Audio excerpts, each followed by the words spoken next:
पंजाब केसरी में आप सबका स्वागत है। मैं हूं चंद्रशेखर धरनी। इस वक्त हमारे साथ मौजूद हैं अमित गोलन। अमित गोलन कौन है, सबसे पहले ये बताना जरूरी है। पुंडरी से विधायक हैं, रणधीर सिंह गोलन उनके सुपुत्र हैं। इनसे क्यों बात की जा रही है अमित गोलन जी से, ये आप लोगों के लिए जानकारी आवश्यक इसलिए भी हो जाती है क्योंकि आजकल एक मुद्दा सेक्टर 14 की एफआईआर नंबर 270 का काफ़ी चर्चा में है। वो एफआईआर क्या है, सारा मसला क्या है, अमित जी हमारे साथ मौजूद है, इन्हीं से डायरेक्टली बात करेंगे। अमित जी स्वागत है पंजाब केसरी में। जी धन्यवाद। अमित जी, एफआईआर नंबर 270 किस तारीख को दर्ज हुई, आपको क्यों दर्ज करवानी पड़ी, किसके खिलाफ है, आप शिकायतकर्ता के रूप में क्यों उसमें एक आवेदक के रूप में नजर आते हैं? ये विनोद खरब है जी, पानीपत का रहने वाला था। छोटी नारा इसका गांव है। मेरे पास आता जाता था और युवा मोर्चा में जब मैं होता था 2013 में, तब से ये मेरे साथ था। जब पापा एमएलए बने उसके बाद से और इसने जाना आना जाना ज़्यादा शुरू कर दिया। क्यों ये ठगी किस्म का आदमी था ये हमें बाद में पता चला।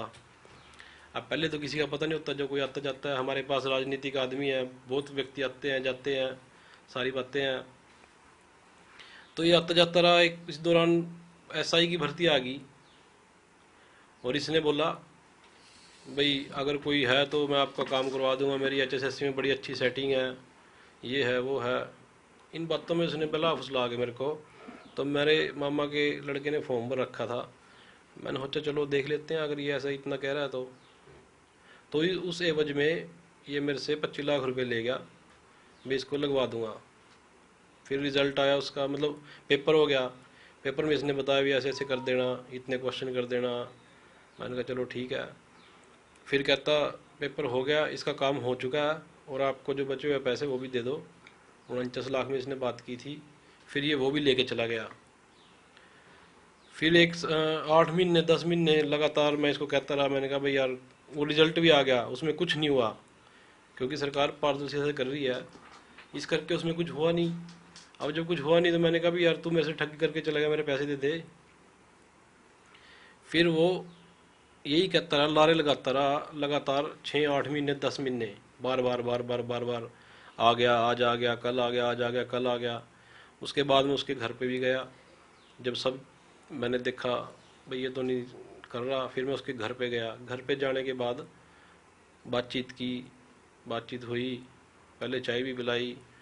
चाय पिलाने के बाद कहता भाई पैसे लेने आज तो आ गया, आज के बाद मत आइयो। जान से मारने की धमकी दी और कहता पैसे तो मार ही लिए, अब तेरे को जान से भी मारूंगा। हम जहाज जोड़ के नमस्ते करके आ गए, और क्या कर सकते थे।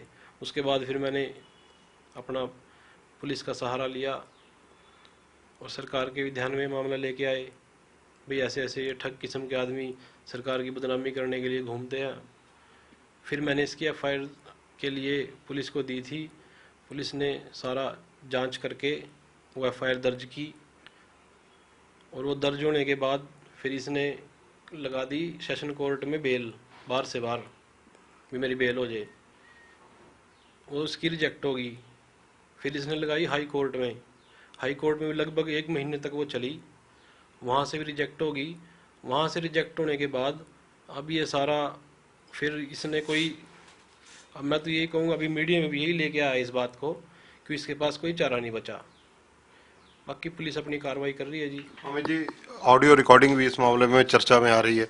ऑडियो रिकॉर्डिंग आपने भी पुलिस को दी है, वो ऑडियो रिकॉर्डिंग बेसिकली है क्या? वो यही है जी, पैसे की लेन देन वाली। भी मेरे पैसे दे दे। कहता मैंने आगे दे रखे हैं। मैंने कहा भी आगे किसको दे रखे हैं वो बता। वो नहीं, इसने बताया। कहता दे रखे हैं मैंने, मेरे पैसे आगे गए हुए हैं। मैंने कहा भी हमने तो तेरे को दिए थे, तुम्हारे को दे, हमने तो तेरे को दिए, तेरे को जानते हैं, आगे पीछे का हमें क्या पता है। किसने हरियाणा कर्मचारी चयन आयोग के किस व्यक्ति का नाम आपसे लिया था? एक व्यक्ति का पीछे रिजाइन भी हुआ था, कहीं उसी से तार जुड़े हुए तो नहीं? हो सकते हैं जी, देखो ये पुलिस की जांच का विषय है, पुलिस जांच कर रही है और जो भी सामने आएगा वो पुलिस आपको बताएगी जब भी ये पकड़ा जाएगा। वो तो वही बताएगा ना भाई उसको किसके साथ बात थी, क्या थी। पैसे जो लेन देन हुआ वो नगद में हुआ, अकाउंट के थ्रू हुआ, कैसे हुआ? जो ठगी करता है ना जी, वो कभी भी अकाउंटों से नहीं करता, वो नगद लेन देन करता है। अकाउंटों से वो ठगी करता ही नहीं, बहुत कम होते हैं। या तो साइबर वाले होते हैं जो साइबर क्राइम करते हैं, वो तो अकाउंटों से ही साफ कर देते हैं, आपके सारे पैसे उड़ा देते हैं। लेकिन जो ये ऐसे ठगी स्थान होते हैं ना, ये ठगिया करते हैं इस प्रकार से जो मेरे साथ किया इन्होंने। मम्मी जी, आप तो खुद एक विधायक के बेटे हैं और आपके फादर साहब रणधीर सिंह जी की चीफ मिनिस्टर साहब से अच्छी इक्वेशन है, इंडिपेंडेंट होते हुए सरकार को समर्थन दिया हुआ। फिर आप बाहर क्यों ढूंढ रहे थे किसी व्यक्ति को, किसी उसको? आपके तो घर में एक जनप्रतिनिधि, एक ताकत थी। वही देखो, सरकार इस मामले में बहुत सख्त है और कोई भी ऐसा मतलब कि कोई भी ऐसा कार्य नहीं है भाई जो ठगी से हो। ये क्या करते हैं, जो दलाल टाइप के लोग होते हैं, अब ये तो बाद में पता लगा, पहले मेरे को पता होता मैं क्यों ऐसे फंसता। ये क्या करते हैं, ये इस तरह से आदमी की बुद्धि मारते हैं, भैया आप तो सरकार में हो, आपसे कोई नहीं लेगा। मैंने कहा अच्छा। कहता ये काम अंदर खाते होते हैं। उस हिसाब से इसने ये सारी प्लानिंग करके ये ठगी मारी है। होना कुछ नहीं था जी देखो, लेकिन जब मैं इसके गांव में गया मेरे को ये भी पता लगा इसने और भी कई व्यक्तियों से ठगी मार रखी है, और लोग तो ये बताते हैं 10-15 करोड़ की ठगी मार रखी है। तो इसके तार क्या, मतलब किस पार्टी से जुड़े हुए हैं, किस पार्टी से एफिलेटेड है? पार्टी में तो ये बीजेपी में ही था क्या है। और उस टाइम में युवा मोर्चा में तो 2013 में, जब तो सरकार भी नहीं थी, तब भी ये बीजेपी में ही था। आज भी बीजेपी में ही, या किसान मोर्चा का वो सदस्य है ये प्रदेश कार्यकारिणी। और ऐसे लोग सरकार को बदनाम करते हैं। मेरी तो प्रार्थना है सरकार से भी भाई, पार्टी से भी, ऐसे लोगों को पार्टी से बाहर कर देना चाहिए। तो सीएम साहब के नोटिस में आप लोग ये घटनाक्रम कब लाए और कैसे लाए? ये जब हमने पुलिस कंप्लेंट दी थी उससे पहले जी, ठीक उससे पहले, जब मैंने पापा को भी एक दिन पता चला भी क्या हुआ, मैंने फिर बताई सारी घटना ऐसे ऐसे होगी, तो पापा ने कहा भाई मैं बात करता हूँ। फिर बात करी, पहले उससे ही पूछा भी बता दे तू, कर दे यार। पापा ने उसको भी बोला भाई दे दे तू, अगर तूने लिए हैं तो दे दे, अगर नहीं लिए तो कोई बात नहीं। कहता जी ले रखे हैं, कहता आगे दे रखे हैं।